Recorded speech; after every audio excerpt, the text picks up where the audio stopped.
nwotwe ewa fimpinu ene aduonu nsiam ebra so so man mu nsam ne amahodo so de ayensa aka ye osamufo ahwe ede ne chichi ato nani asasam kroje no ye de babeso mu say enwumre bre no nhia kasebo a ya to de Paramount News no na ene enwumre sana nsam no doso no ye hwe ne bedi mu akoten no ebi ne di akotene ebi ne se Deputy Finance Minister a commission eye DVLA omo office back ko ewo esojaman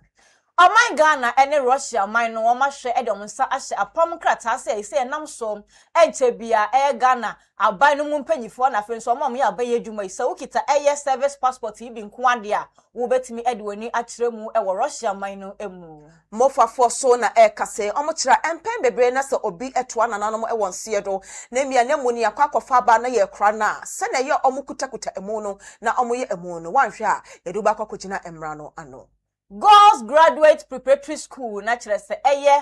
graduation we ye neto so dunum 15th graduation ceremony ma hwe de ahye so ani na emu kiremu ye de beso mu yabeko obi man so Syrian court so ascent say wasim ni nyina efa owo ene enhyehyɛ bi a ankoso ye kro no so Edom kuma wonum ewa mayimra shebeje fe no wonum akasa edafa gold board adwumako omo kire se adwumako no ekankwa na wonum ebo na gold de eside na okoto na oboka nti no owura sameje mfi ohia se ye hwe ne mpusupusu na se ye nya hwem mapa emfafa gold ho nsensem na eho dwadie ensem a ekoso ewo ho no mampani ade ensem bi atodwa ne nyina ne se forest reserve nsensem a ekoso no se omoguso omoko etia illegal mining ewo man Ghana mo Sanso na akwanhye bi etumi esi na akwanhye no mu no nipa ne ho eka edwemu no edumje adwumeko matimi abomoden akwakoso abrante mu ama esi amekase ne ho oda ayaresabia eje sta ne ho yade na omkoye no omutimi koko hu 5000 Ghana cedi 50000 Ghana cedi so na fe 5000 US dollars no so ka ho na enyama bi enso ehu hia aikaka we hu nyina ye hwe ede asomu emu nkyerechire mu no Ghana embassy Washington omudaba betudwe omochira omanya oha kakra mo online portals ne so intabeya adwebrel yenya abotre emfema omo ewe ne jedi mu nsem se behwe ede asomu na dada bosco na wahwe de futu amanyomtofo ebitse shatawale na samini na anyomtofo kai ne se monhwe o nyom no menka se wabo hit ama ode na trending te no ane wada bi edimpa no ene nyuma papa na obeje kire ne no na ye frɛ ne se legacy eno na hu hia nti no na monhwe endi ehu dwuma ebuhwe nsama hodo bebre eka we hu na nyumre ema mienu jese yaje mpene ede babeso mo sompa se nyumre bre no nsia ebo aya to the Paramount News na answer na no na chese Great Commission Television satellite na ye wo so digital so sa enti sa wonsan kan o satellite no so akoso aneska ne kosi se wonsa ebeka ho afenso so na social media handles ahodo Facebook, Instagram, Twitter anase X no na se ho nyina TikTok ye wo ho no mo Instagram ye wo ho bo na wura mu na chese obe like na wa share amofofro so etime hu dwumadia ekoso no sa so na comment no beja ato comment section no aso fefe emripem ye behwe ne akenkan ede amamu sane nsam no doso no na kire se ya boafo bi adaro masika fem eno mahwe aso yasna enu tie hwe ne faseda emma enyumakuo ahodo no ye de aseda emma enyumakuo sika fem omo ena so yase me de no sia kase boy ye de esomo go same travel and tour ena free omo so akwento enkrata sami na bomodin afabedan omo na omo ntoto emfema na dwumadi a omo di ebini student visa, business visa, tourist visa, visa renewal, sponsorship bank statement for all visas, birth certificate, business certificate, nefe passport. Modern go same travel and tour. Na omomboa, nungwa kantamanto. Great Commissioner Bronsaina mo. Momodia friend penifo na wuni omundi and sawaswo 0244 425 804 0244 425 804. Go Same Ventures Limited ni omse wopeka papapato wopeka edia work campaign enhwe bebia hwehwe Go Same Ventures Limited no mo obi ka ode be work campaign ne onyanso benya wo 20,000 Ghana cedis edia ba wope wo guarantee ka ho ye benya wo Ghana card wo license ene wo guarantee no Ghana card na ensemo a yanwen egu enkrata so mekire agreement no modem nsa aba be hye age atom wompe we na opeden within 14 working days 2 weeks no near the can amount ma fa kokoye adwuma na nya emfaso poduo na fa behwe ebusia efe sika nkan na aka no ye be spread e de amount within 2.5 years ni atetew enkakra Goldstein Ventures Limited sebra omo eye nungwa kantamanto eye Great Commission abronsan na mo frempeni for e was 0244425804 0244425804 and now 0500151315 0500151315 Goldstein Ventures Limited, just go simple.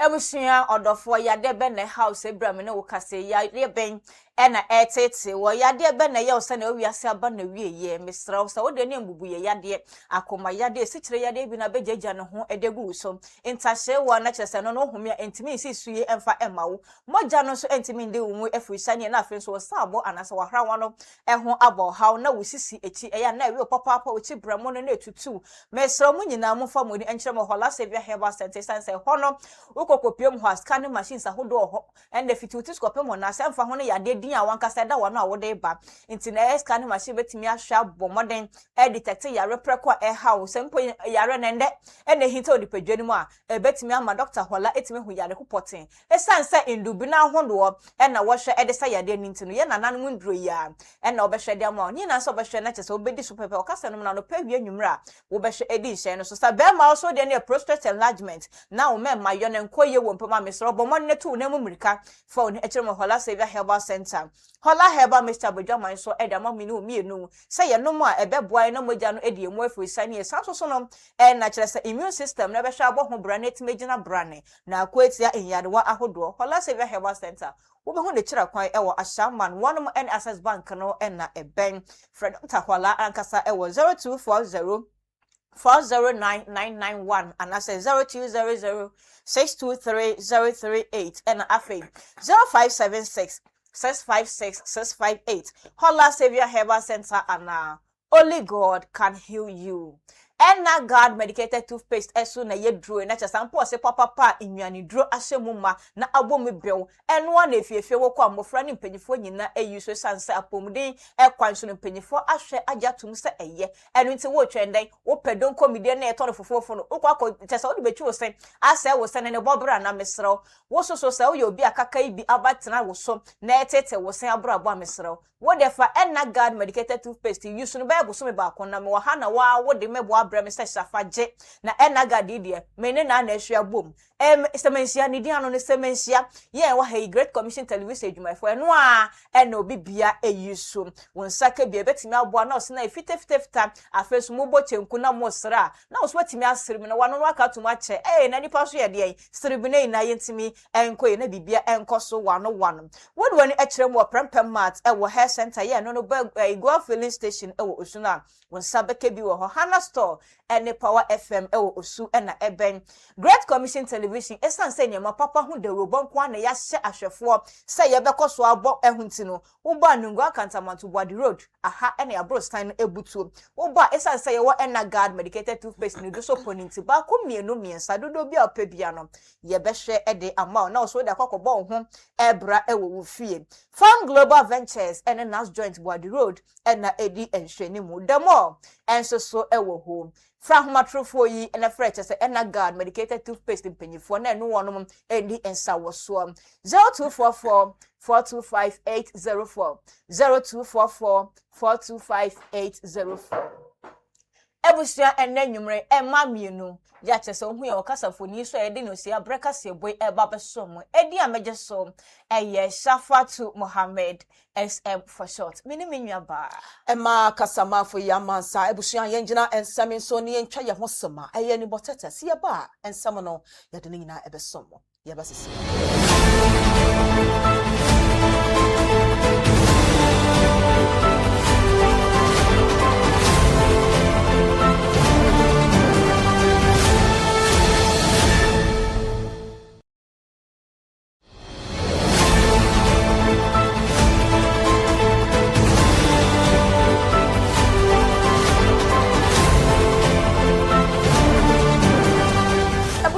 Yamasa Samajebre Achenye Amaye Chaya Aba Sabre Momayen Fakasiano and Somo. President John Dramani Mahama Nede and Sambi Atuja. Ni nafa okwa omokon etia eye illegal mining na ye twanitia eye galamsey. No cha na ban ne ebo no modin ye pass na be ya. Ye kwaye ne enyoma bi eka ho a sabia no eka ye no. Ombehwe no omatoto ne nyina ma ye fefefe. Ode nsemi tudwa abra resetting Ghana tour ewo ekoso wo Upper East region. Ho na osisi dua say na administration omo bo mo ho modin ye pass na be ya. Ye kwaye ye nsoso ne fe fo magudi adwumedi ye dia ye twanitia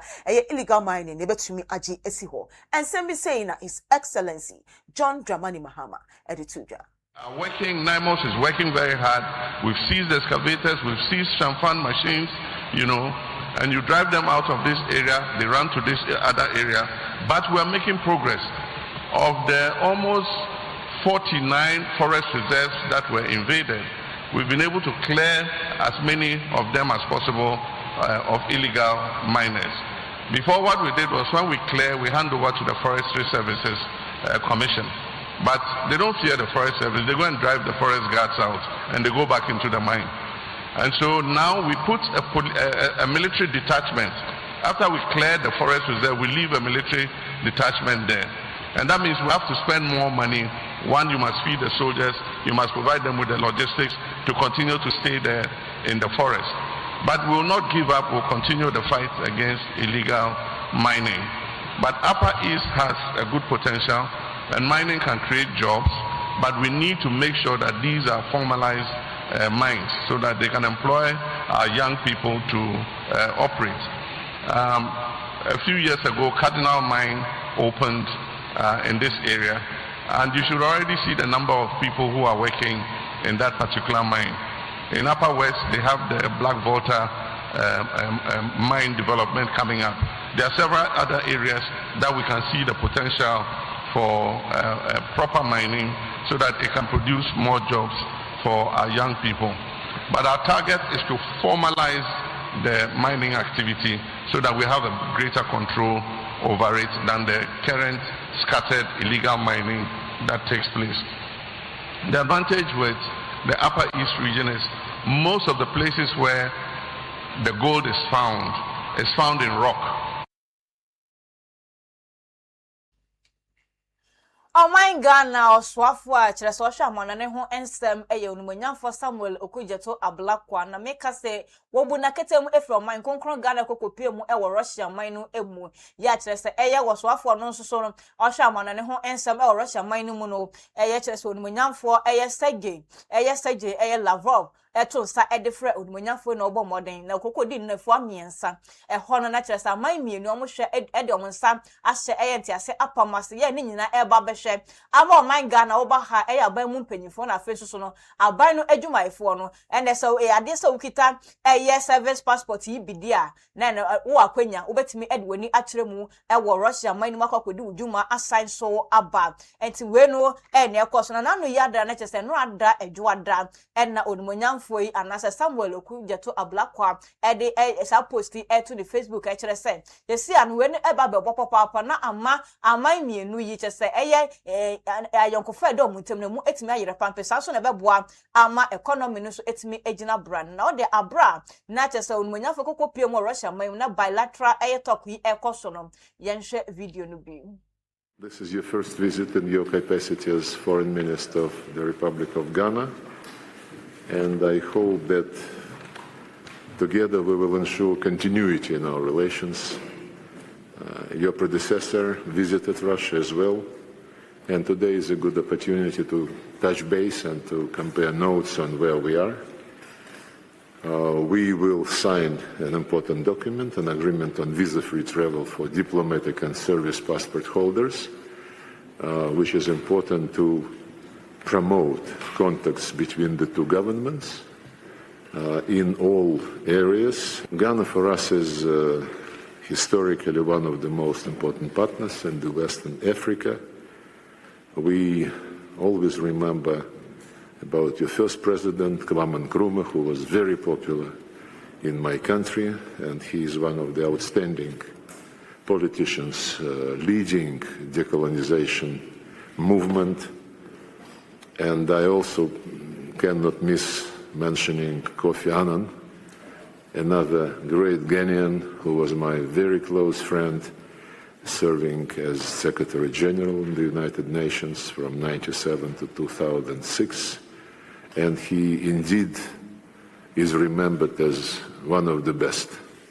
in this important position,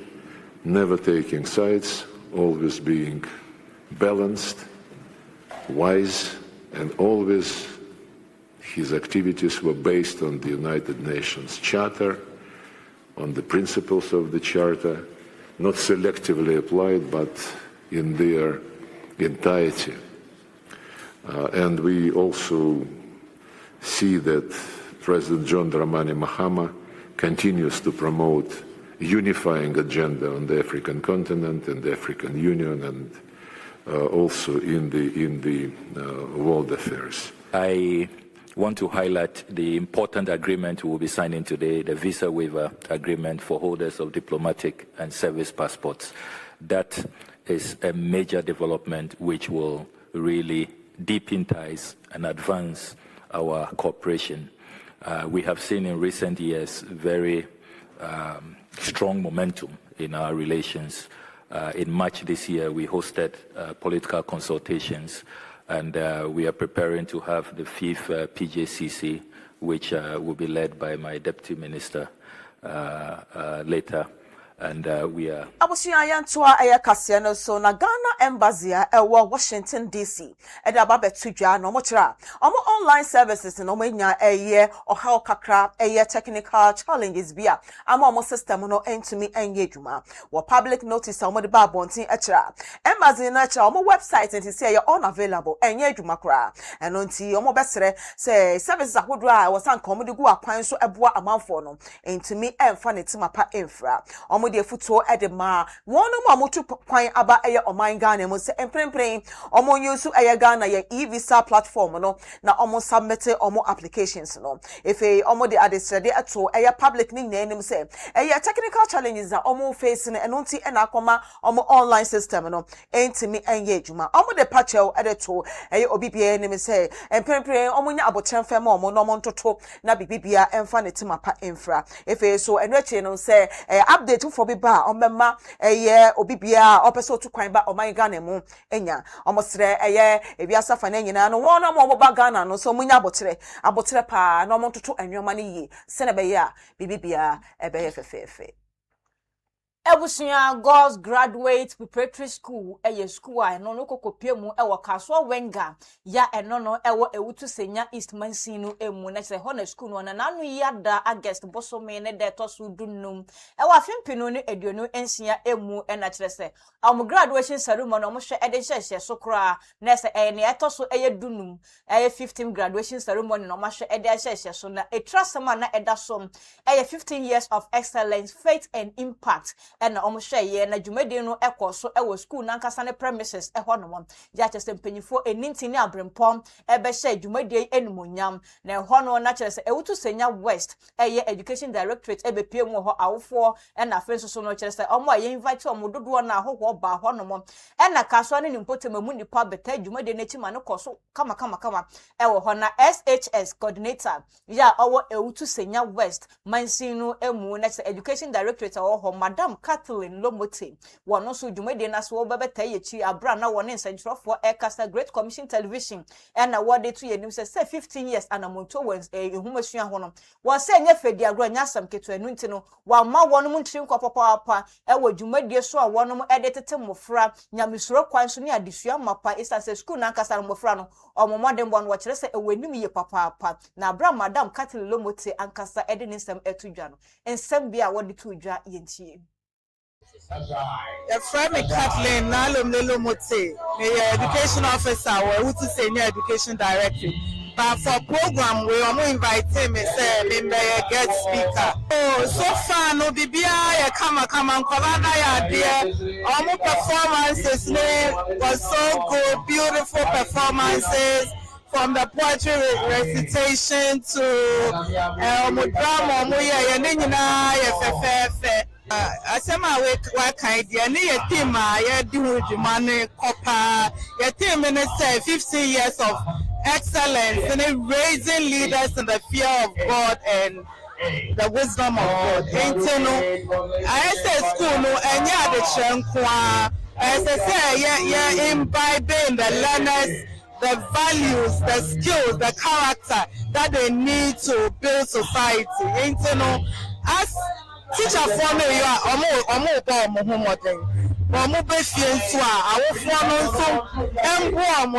there's a partnership between the schools and the parents, I complete. And yes, teachers dear, na yenti bi mbu nkola yani omo adwe na ebe kasa se nyama bi omo ye no ne die chi na kofa by edema Air Girls Graduate Preparatory School yi eye Mrs Juliet Mahama Awuni enso kire se na nya je papa person se sada na eda so no kokora edema no e wona bra boy say so hwe pempenso a che se school yi aba bedu na nya je pa na mmomu no wa kire se nka de sredo ode tumpanyifo abanfo enim abanpanyifo na afi so ankronkro wonsam ewo bi se nka beya nka ICT lab na wo hono no omo hia computers ahodo e de egu be san se wiase na da no ho na wada ne ho be se abafu wiase na numu a na ye wo anuta de sredo wa hwe e da tumpanyifo no wato aso a kire mu se e ban eye stem na afi so no eye TVET ho adesuan a onya kade no nko ade a ya de se wo be hwe no ade mo frei ana se school mo frei bi afa ho entity ye emu. Mrs. Juliet Awuni Mahama, we are proprietors of this school, and I'm a senior educationist. We are Jumawa District Education Officer, which is senior district. Oh, make us 15 years. Yes, sir. A sumbo and masculine.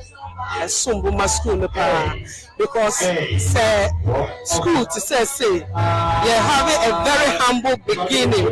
Now you go through at this stage of 15 years. I think my dear, it's a great achievement. It has so many achievements that we have had as a school.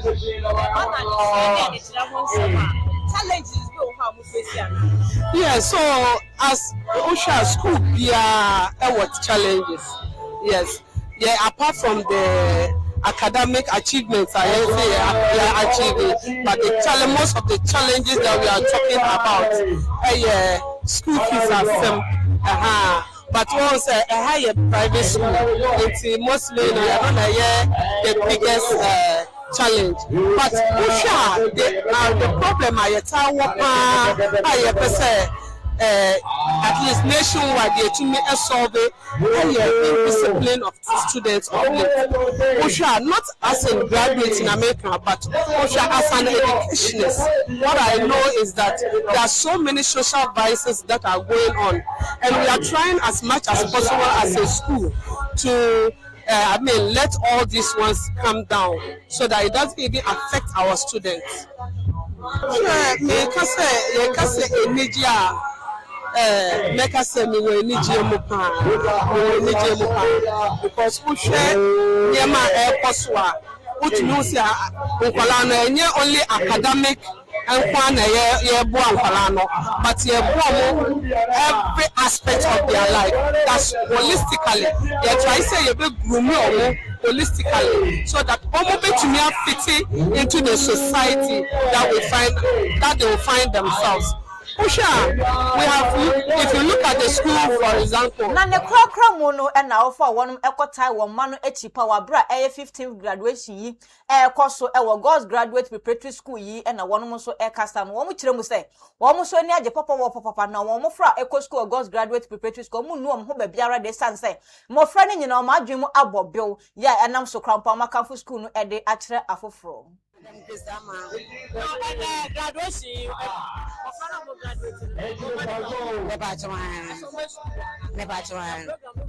When they are paying for 50 years anniversary, I good, friend. Instead of me person me catch a wolf be and so me command Emma a wolf be as on funny grammar school. I think it's very good. Madam no other school and so good.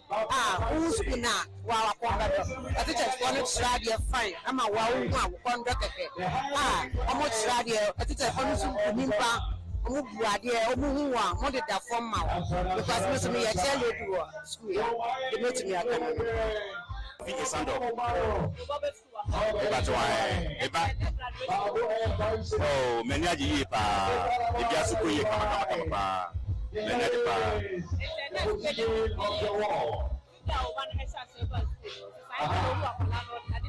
Oh, I can this young person. And this young I come upon. Now this one see a fine. I feel so. But if you saw me so many, you're young to the or your grand say. The man homework is out. To me, I didn't call the first person now. Known to me about this time. One can to me in a way. May catch out about 10 years. I offer the Bambla graduates. School is school. Yeah, what do Baba want to scan on today? Now, I pronounce it to me. I put a new day. Oh, you're from James Atta. Oh, remember me and son our heart.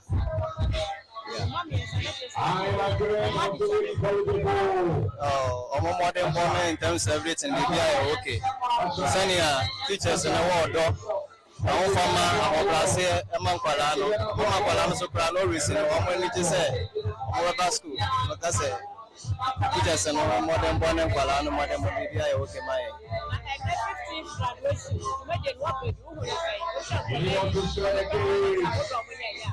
Oh, I am manager of the I am a penny and I said you won't be busy. I am a descendant, 15th year anniversary of my dinner. I want from school, my friend, modern ball. I want from a saying, F. To make sure we are so not much low be as a Sabio. So, baby, I'm when you're on school now near the BBR. So, my Colana better foundation. That's you know, anyhow, but to jump along and no matter how. Or then how results is better that you know, we are over when you're on Baho. This year, also have my baby. I will send a meeting my car.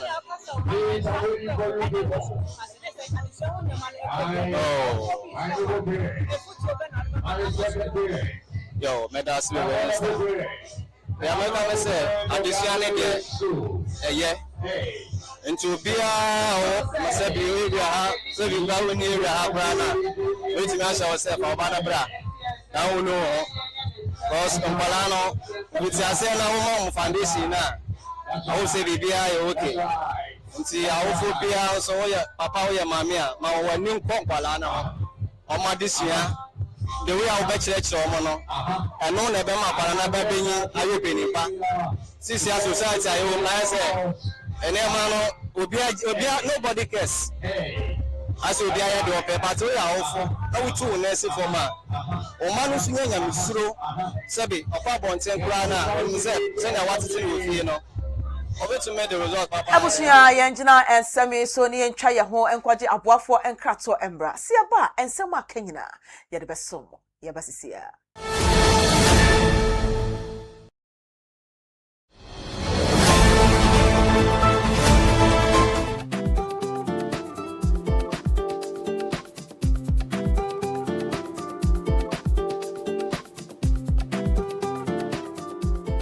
Abusia for ya mu bia kwaba e de ba Pensign Company Limited so edmaku a wo Ghana ha wakofa eduro nwanwaso e de abadwa so a eduro no eye nwanwade akese eduro ni din ne Semens Vital Herbal Mixture and Capsule eduro na ne mra na de agan no wudnam na uti agan a eduro yi e na mebe kanfo de ama Ghana ni bia na se bibini bia se obenya bie na won so anonom na atimi aboa no sa ebro waso aye ka ho asemi Semens Vital Herbal Mixture ene ne capsules no eye aduru aye aduma wontini mu eduro yi uyo obi a sabi o mema sem eda fom tinkaja bema ne ntimi man mu so kra bema ne ntimi mpega no ho uye bema sabi woni obehiem na sisia no waje mu a wonso eduro yi ye kanfo de ama wo eduro yi ye duro a ebeboa ma wontini na atimi asore gina so ebe mamoja de pusane wo bema no mama bema na timi asore gina so ye na watimi abo adwuma na ama o piafo obi bia sabi oni atenka so yo ba so ye bema wo hia edro Semens Vital Herbal Mixture and Capsules anemna ne de agan ne bi kona koto binom watenka ayira na te kokra kona koto aduro no bi nanom na obehu sebe aduro no esi ye adwuma sifa afei wuye ne to nkyɛn sabi obi wo hono ma fitikom o how pa kese pa so yo ba na wo kom fitire na se wo menses na ma bayi a aduro beboa wo Semens Vital Herbal Mixture kona koto aduro no binom be ma fitiko no bibia ye kama de amount afei so wote yaw o fitiko mu a aduro beboa wo Semens Vital Herbal Mixture and Capsule afei so obi won ma sabi wa akoja ne nan no na moja di akire we oba na otisa de bia hu moja no tie ni ye pa se moja no ye gon bright red we no ka se bright red a en na se do betima boa ma moja ni nyina to atwa e de ama okra afei so obi so a sabi ne to ase twetwe no we ni kan se sciatica wo sciatica aduro betima boa ama yaw ne twetwe na wo ni nyina etimi ati akokra no e ye agan Semens Vital Herbal Mixture and Capsules. Aduro no eye adwuma wontini mu. Na enuane no bi wo aduro wo mu a eboa pa. Ye friend nitric oxide. Say nitric oxide no unya eba oni padua ma enti bi emu asi enti na aka tare. Ba bebiem ba be hu ntini ama ntini metuna da wo modi atuma de apusane. Usisi na ya ye wo neurotransmitters a sonifri adwen no ho na eba eno na se obi te yawa na se pains bi mu a na sa neurotransmitter no etimi aba beboa ama pain na se yaw no etimi akofom edrei ewo nyane no bi wo mu a etimi release neurotransmitter ye fe no endorphin na sa endorphin ne pa se usisi na yaw yaw na wote no ewo usisi mu no edrei eba be stop ni nyina yisu dopamine na be yi yaw ni nyina afiri ho ko e de amount enti so sisi yo ya aduro wo so nom ya agan Semens Vital Herbal Mixture and Capsules aduro age award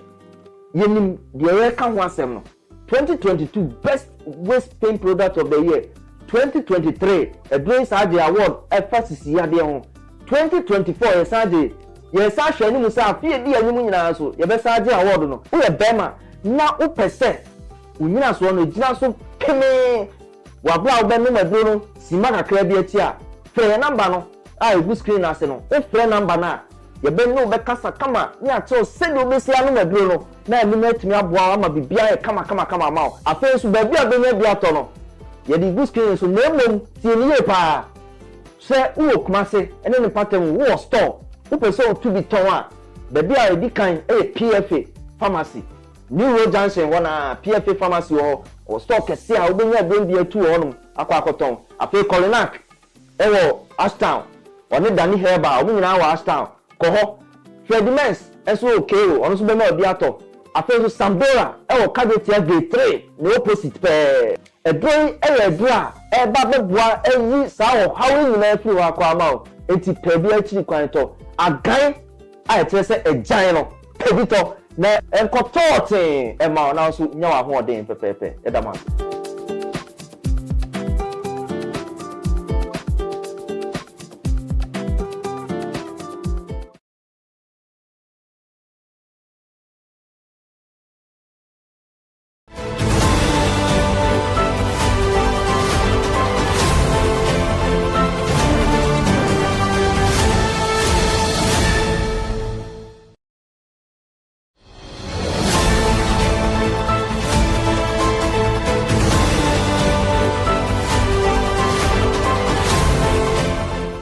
ya da masu semajebre atwenye amaya kwaji aboafo enkrato aba sabre muma ya fakase no ensomo na deputy finance minister Thomas Apemnyanko a commission new driver and vehicle licensing authority I credit here DVLA office kra ewo Esojeman district ewo eastern region na omochira sa nhihye ya kwosui ebeboa ma wono mo mkita license ewo ho yetumi aboa mo na ya license omo no dwumedi omudi no ometumi edini ye na omo kira saa office ya omo akwakọ bie e wo hɔ ebeboa won no mo eye wa mutwi ahyen ne ade no esan se kane bi na osan ka mutwa kwan ekɔ baby ansa na DVLA services ahodo no makwakonya bi na so ende ye da ben omo ankasa omo hɔ a se no benya ombetumi aye dwumedie ama baby bia fefefe na bra commission no ekoso no minister no etua license acquisition na fe o renew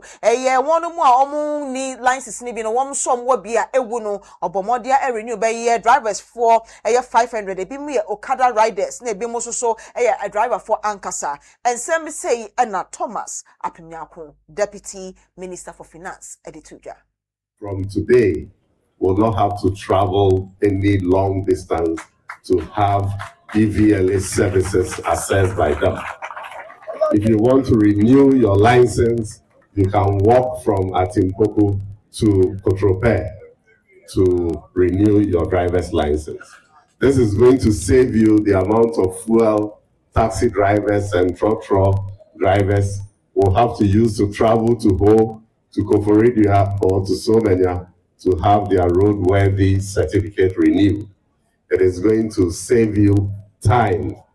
and resources to access this simple service. And so we are very, very grateful. The Honorable District Chief Executive, as for my good friend Logas, Nyamin Shrao, and the team, for what you have done for us. He told us in his speech, said the target is to register about 40 more DVLA officers across the country. And today they are commissioning the. And a Minister for Transport, Joseph Nike Bukari, the Assembly to Ochra, Commissioner, a Kosuho, DVLA form officer, a Kosuho, and ye share DVLA officer, a fortia, and no, the can ye pa, just an order ye pa, nephew, the Futokasia, at the Mawana Okada, and near a shareholder on the same. Or Momo Diana sa opportunity, almost some year no more fendituma, is answer can be no sanka, which I na wako baby I could renew our license. Thank you so much. I am happy today to be here in Asojamai for the commissioning of our new DVLA office for the people of Asojamai. What we intend to do is to open 40 new DVLA offices. And today, this is the 25th one we are commissioning. We are on track to ensure that by close of year, we should have done with the first 40 that we promised to open. What I have to say is that the people of Asojamai, you don't need to travel to either Ho or Koforidia to renew or register your vehicle. This is your office, make use of it. And also, the DVLA is here to give education so that you will have professional standards that you have to follow. Yetwa and some no so na edom kuma omo omayimra sebedwefi eba no deni. Wano kroya esanso eye mrasebedwani a woda adehia won ewo efutu abato empeso ano so ano onwanyafo Alexander Afenyo Martins ene ne workers an wo bisa nsem bebre e de afa Ghana Gold Board edwumekuo no ehun wo kire se gold aye o man gold ya che se eye edwumekuo yi mudi hu edwane nsese o man Ghana ye bo ehun kakra ehun sikasem a na eneye onwanyafo ede nsem we nyina etudwa na eye nsanchirofo nhye mu a ekoso e o man no emra sebedwefi ne da benada e de onwanyafo Afenyo Martin e kase sesi a no Gold Board na ho toto ye ehun sikasem no enya de se ekoye krakra no ntino ne nyina no oboso na no de bo aban no isasa aban no eye nhwe han na kire se ehun dwumadie no o ma nani enko ho no na enam so ama ehun sikasem toto ye no ne nyina eye atoba ha na kire se eye asenkesenke no na broad nsem we etudwa no nsem we ene ahodo ode ka ho no sei na wo kirekire mu efaye. We are concerned for our country, and there is a difference. The head of an institution accused of losing 22 billion Ghana cedis plus in 1 year should not be talking about our tone. He should be talking about his leisure. Ghanaians can see exactly where the weakness lies. According to the Gold Board, other voices can be taken seriously, not ours. But we want to make it clear. Nothing said by us is personal. Every figure we are about to give you comes from the IMF. It came from their own report on Ghana, published this very month. If IMF facts sound personal to the Gold Board and its officials, the problem is not ours. The problem is what the facts say. Government has not publicly objected to the findings in the report. Ladies and gentlemen, let me open this by setting the record straight, because 1.7 billion losses do not belong buried in a footnote. It belongs in the open, where the people who own it can see. And let us be clear about what that figure is. It is not accounting fiction. It is not a rounding error. It is a real loss generated from the activities of Gold Board, sitting on the books of Bank of Ghana, generated entirely by the gold purchasing and gold trading. Abusia yantua ayakase no so na wono mu a eye mochefo and na funeral facility agencies for na ye twanitia eye mofa and omodi ensem bi atudwa omochira wono mu a enbia omode hye atoa nananom wonse ya kwafa na ade na befie ye ba bedware no yakora no na fei ye yahwe na yakọ akwakosie ni ade ano na obi be kwa hwehwe na obi akoda ne nche na netwamfoni obi wakora na wakoso ne obi wakora na ode ne nsa ato aduane mu no omudidi abom no omo se saade ne mu njai anya saade a ensa so mu a ye do ba kwotwere aban kokomu abra dwumedie ne ekoso no executive director Edema Mofa Francis Enim ekira sa akwanche abai enwahia pa a ebeboa na dwumedie omudie no na wono mu a omudi sa ensem no omo ebejai okira minister for health kwabna minta akando any agencies akodo no na akabo mo de sa dwumedie aba na Mofa no so ehye Ministry of Health asem omo kira sa report here abai na nse mo beka ya eye bia ekoso ewo asankregua sureso ewo atoye mantemo yadeda efunu a ye hwe na yakope no krabre no na eja to mu a ene ne ehye dwerebe kra chese yedum ne kra na enyeyi omo kira nipa no na edwuma yefo no bebre na omo joti na omo twen na ade a enti omo kotwa ne ho hia se omo ye amane ne amamere ade aboa eja eye omo de hia na omo nyonko no kwan na emu no na ye nim se joti ne bi na ekoto ho se den yo ene na eja eto eye emu no mu a ene ehye de gege obi mre yesa ensho na ade edigo mu we ama eye Ministry of Health minister order asheya no honorable Mita Akando eni mofa akabo mo se wono mu a yakofa mu ade aba na wakoda ne nchen woni ne twamfoni we kro obi wo kro a o se ma me nchia no ma me ye ne se yahwo emu no kro de ne kono na ye woso na ye ne se ne sa ne o ma ne nyina mu njai dia emra no eni mu bedi no nyonyo Ebusunya yeto ansam no so ana baabi edu de nye ni kakure sansam a efimu eba no wokokopie mu ewosuhum eye nifio eno no ewo enkran ene kumase kwantempo no eso ya desa kwenhye bi etumi esi ewo honomo na we no na sita kwenhye na esi ye no eye Ford ya eye F-150 ne registration number eye DV B9981 one eye Kia Rio ya no so ne registration number eye AS 5401-12 no na omde kohwe mu ya enye asem keto na odumja edwuma form kokopie mu ewa kwenhia baabi akwenhia esi yen wo kokopie mu enyama omusa eka yen ebi eye chese car no na se enyama na ewo mu eye 50,000 Ghana cedis na afei 5,231.81 cents na chese no cent no US dollars eno so eka ho ebie afenso mobile phones bi eka ho power banks na national ID cards enyama ahodo bi a eka ho amunsa eso eno no na odumja edwuma ekuo no na chirese nefa ewo suhum mansi no emu no na chirese omo kase wam chirese akwanhia no esi ye no abrom kokodu ho no esa abo 83 enwumre mu no na chirese ombo mode ekodu na omso mo ye adwuma form akoma kunsia ya opanyin na oda ma no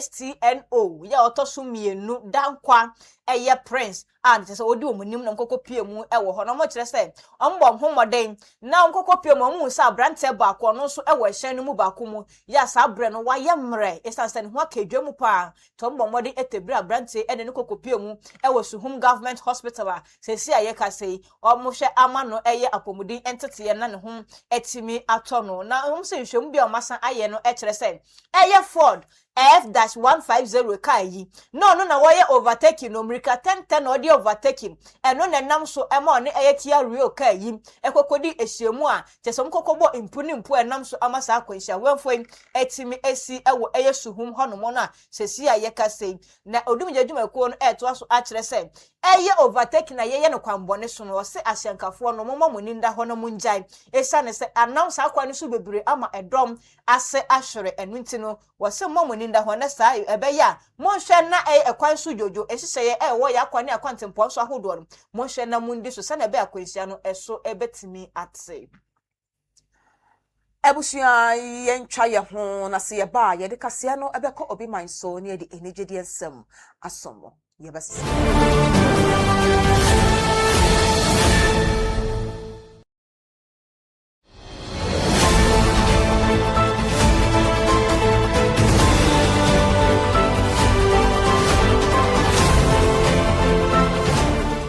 Majebre atwen amaye twa ye ho aba sabre mo mayen faseda e majumekwe sika fem omo enaso ya sen me de kasebo ye de esomo go sem travel and tour na free wakwenton krata samina omo se bomodi afa bedan omo na omo ntoto emfem mamo na dwumadi a omo di ebeni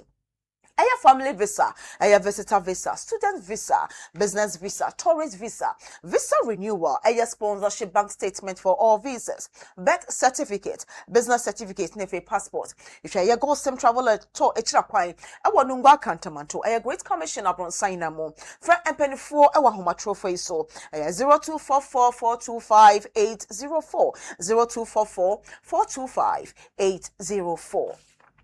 Go Same Ventures Limited new almost open car papa to card bear work and pay but modiana ishe Go Same Ventures Limited a chakwan na omo malbi card bear work and pay no here sabenya with 20,000 Ghana cedis ediaba wape wa guarantee account ye be here wo Ghana card wo license and ne wo guarantee no ne Ghana card nefe and some ye de go eye and krata so no meche agreements no modem sa shase agi atom and within 14 working days 2 weeks ye the card ama fa koye adwuma na nya emfasopoduo fa hwe ebusia ne fesika kakra na aka no ye best spread it at the amount 2.5 years na wetua no enkakra won pay we na opeden Go Same Ventures Limited pay and betimi aye we at the amount you show much kwan omonungwa kantamanto Great Commission abron sign mo from penny 4 ewa homa trofo so 0244425804 0244425804 and now 0500151315 0500151315 Go Same Ventures Limited, just go simple. Ebusia so bibenya wana efiyade na mama nkama sam so nyina efiyade kroya enu nti no me bisa se yade be na haw yade be na tete wo hola se be heba santa na obisa no esanse onim na nti a wo bisa ewo de ne mbubu ye yade akoma yade entahyewa na etete wo moja no entimi endi mu efrisane esanso na wo sabo anasa wo hra wo no eho abo ha wo tibramo na ya na tutu ye papa wo sisi echi edu anajo obi ada no na emu sisi testa wo da cry na wanu de misa misro mo nyina mo famo ni edre mo hola sevia herbal center be ma sa o de ni prostate enlargement na tete wo abomoden eno kra do otene tekura sisi a wo ho ebetimi ato wo mema yo ne nkoso yie ewo mpemu amisro ma oba no wonche na no isi hu na da bi adapa nso so nka be ma odum nyamfo kama misro wo ye be ma mu bomode na fo ni ekirem ho na mema yo no se swa na it say decimal point kwara na wo be hwa tinetini mu atretrem se na opani bia na ho na etimi aginam na wo so etimi agema opiafo ewo honom na otimi ade nsesi obosa wo ye be ma mu na bibia etimi akoso yie ede ama wo hala heba me shabadwa man so se me no mi no nya bi na ye no no a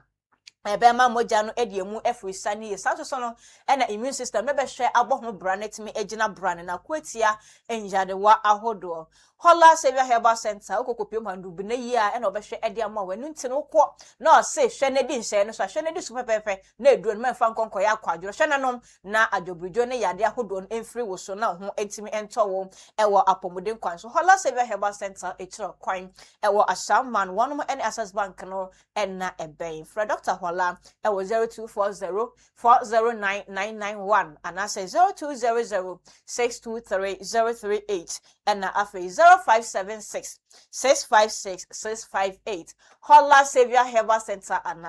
only God can heal you. Enna God medicated toothpaste eso na yedre ampo se papa no eno apomuden kwanso mpanyifo ahwe ajatum se eye enna mofra no kra na menya ne te se wo betwe ne snal kofa ampo se bi the man o se da bi enya na gada yempio eno na mofra no edi yi so san se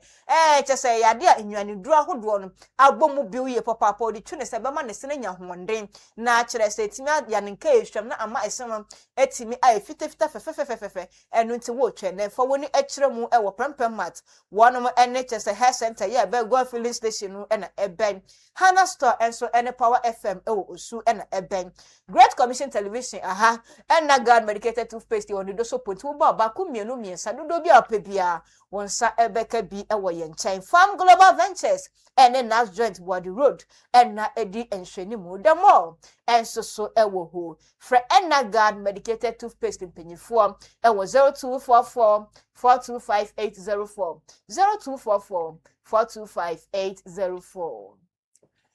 Ebushia yemfa kase no enko obi maiso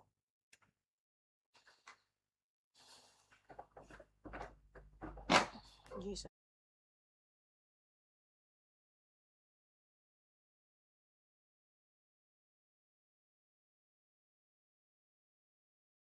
Asiano ekobi manso a eye Syrian court a sentence eye Wasim al-Assad ono eye cousin edema Syrian omo ruler no eye Bashar al-Assad na ono ne ya sentence no to death na ne nyina efa crimes akodo a waye wo oman no omo 14 year war ekoso ewo honomo na omo kira when ye fourth criminal court ewo Damascus o issue ana obua asemi enne ebnade no kira eye Wasim al-Assad crimes akodo na odifo ewo mu enonti na omakeka ni na abomu a omodo ahia no na judge ya friend al-Ayan ono kire mu a eye Wasim al-Assad no ya ehwa bebre ana murders akodo yenkum nipa yembru nipa yenye ne se no edoso ye pa ntini na ne akeka bom na sanyama no etia nipa ni fa wudie so ni na ka woti na ye sentence no so onko dem efe so abratem woni eba abonten no eye Wasim al-Assad ya chemu a al-Assad ebushia no ono no di kan kura ye sentence no efe eye Bashar al-Assad ono so ni nua be ma ye friend Maha al-Assad ono so sa ya sentence na wotwe etwemu ya eno ntakwa se enuanu mienu na ye de omo kwakotuma na ye sentence omo akwakoy arehosem ewo hopa na omo kira we ni de kan wo Russia oman ne mo efe so penifo ehwe na omatoto enioma yesi na be ya ebe asomdwe beba ewo December 24 num honomo ensem bi sei na ekoso ewo ho Ebushia yenjina sansam we so ne ntwe hutia wa emra ye bo a enigede mu nsem so ye behwe ede asom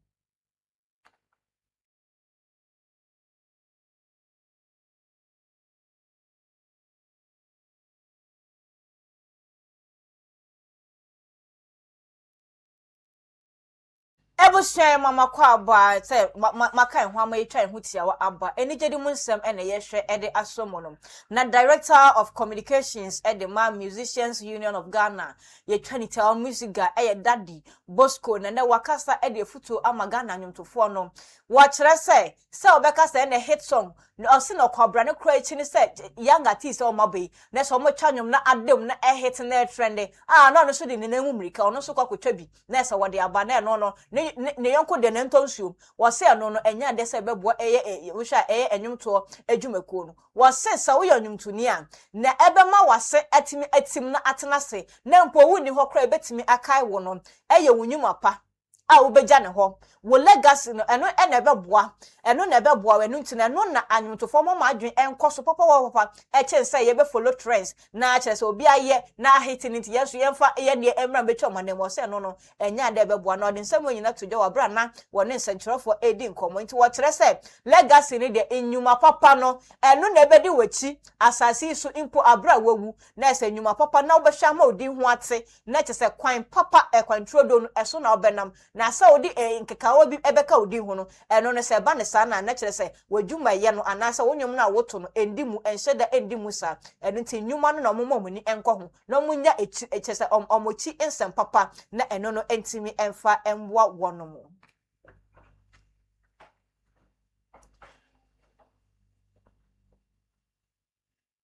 Ebusua ebre no enti aha na yede enne kase bo a yede besom ne munsam nyina no ye behwe edi esi na obaya mofafo story efunu a yetete wo no na me anya ne kra menim so mo omra ebo mo efunu so ye no jot eto ho ye den na sister wonim na wono mo aya efunu no me nda de tu ade kem na ye ma ne so akopɛ ne kra be omo toto no esan se minim obi a sister abaya no otiase na ompe ne ho asem se bebo edwa obehu sister no hu no wo ho na so wu ye no na yi ase gidigidi nya asem ketwa ye toto efunu no ewe efunu ade kem sa enam so ma efunu yi ebutu ye afa de sister na da ho klana nam yi o enti ne nyamebo ho ekoso we yase in fact enti samra no wo ho a emu yere pampe yese wa ye be hu se wo yasa de no ene wo ba kogina emra no ano emra esa se oman Ghana emra wa ha bia bebre na nim se oman Ghana emra na enye adwuma asam no na ento na to pa de a ene wo ba kogina no akwakoyi wa I think say nia honorable Minta Kando e dia ba bonten na beboa masa anyoma ne omojo na fu na we wo da ho se me ni didi eno so free lensa ne kona no yade akra because endura yade awo no nensa de aduane ma yade na ode ma wono what you say we dey nipa no wogu I think say almost initiative from the babonte na loud up or babua eni ye bi na to betwa ebusua insamness na ansa na no yenhwe insama hodo edi ehim no edi His Excellency John Dramani Mahama Chira okomoko etia illegal mining na yetwa ne tia galamsey no impunto eba ye papa my Ghana so afo hwe ya ma no ne ho ensem e no de atodwa so kokopie mu Russia e ma no ne my Ghana ye de ensa ahyenkra ta se no ne ba beboa ama aban emu mpanyifo ne aban adwumaifo a wonom ewo service passport yi bi no omotimi akọ Russia man mu dwumadi okokodi bia no free bonto ekwan edem Ghana embassy ewo Washington DC so de ababetudwa omo se empempren omo portals akodo omo didi dwuma no o haw kakra aba ho enti adwebrɛw obia enya abotre enfema obo Samson na what is a God's Graduate Preparatory School naturally say graduation celebration na eto so 15 from a shade share so na no yada memene da na chese nya fedi agrokra na ese weni ense okachire Yade kasia no ko soja man na Deputy Finance Minister ka commission DVLA omo office fufokra ewo ho And now my mo emra sebeje first and chira for shame we course na dom kuma awo omai emra sebeje fi omoni abresa krodo omo kire say Ghana Gold Board adwumakuo no say hihim osika ho entotoye no enya ade se ekoye no ntino ye mfra panyin kwankyerefo na ensha se entoto na no emfafa eho esikasam eho mofafo so ekira mo a mo de hia eto na na mo nsia do ne yekofa emu na ebeto ne yadeda na nkofo bebegina ho na se efuno no ye dredwe no ye mia ne ha ye ne se no se mo nja emra ewo man Ghana mo ene mo bedi na nyonyo no Samson na ote se suhum ni fio no no wo enkran ene kumase kwantempo no so no de sa kwanhia esi ama enam so cars mienu ekokodi ahiemu na enam so ama nipa wakwa ne ho ka adwamu edumje adwuma efe kokopie mu ho ama na ye kasa suhum government hospital ho na woda na nyama mo saka ye no bi te se 50,000 Ghana cedis na fe so 5,000 US dollars mobile phones eka ho na ID cards ahodo eka ho no o ma hwe da koma a police for Yade kasia no ko obi man so na Syrian court has sentenced Wasim al-Assad to death won sam so yebomu enchiremu editremu Ewe ne jede mu nsem so director of communications the ma music ga eye adwumakuo no anasa nwumto adwumakuo no wakasa eye onumonyamfa na so wura dada bosco wo de futo amanyumtofo no wo se enya nwum ne se wato nwum ne entre ne na amanfo edidi ehim ede sepe wonom eho na mmom no edin papa na wo beja no abrabo nwum ahodo na wo ye na anu nte ne sabio ya no de sumu na so woto aye betimi dia ka wo no eno na mpanyifo no ema ma adwene enko eho ebusua ne nsaba ahodo bi eka nsem we hu na nanwumre ema mienu yeje mpene ede bebe so mu se enwumre bre no nsia kase ebo a yato ne din Paramount News or Great Commission Television no aseda enko emfa ema ye producers ahodo yi na lamle lamte na fe na be de kire Joyce Mensa Theodora Otis editor papa sanso so no na MCR Mr. Andy Grant ene nana ya opare wo ba camera